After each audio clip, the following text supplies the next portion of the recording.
Penyanyi Aurel Hermansyah membantah perihal kabar soal koordinasinya dengan ibu kandungnya Krisdayanti di acara lamaran. Busana yang dikenakan Krisdayanti menjadi sorotan lantaran tampak sedikit berbeda.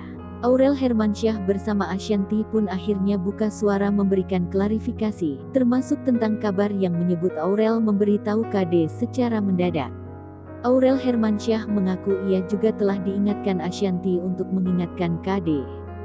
Diketahui, sempat juga terjadi miskomunikasi tentang konsep busana yang dikenakan. Desainer KD, N Avanti sebelumnya mengaku sempat membuatkan busana kebaya klasik.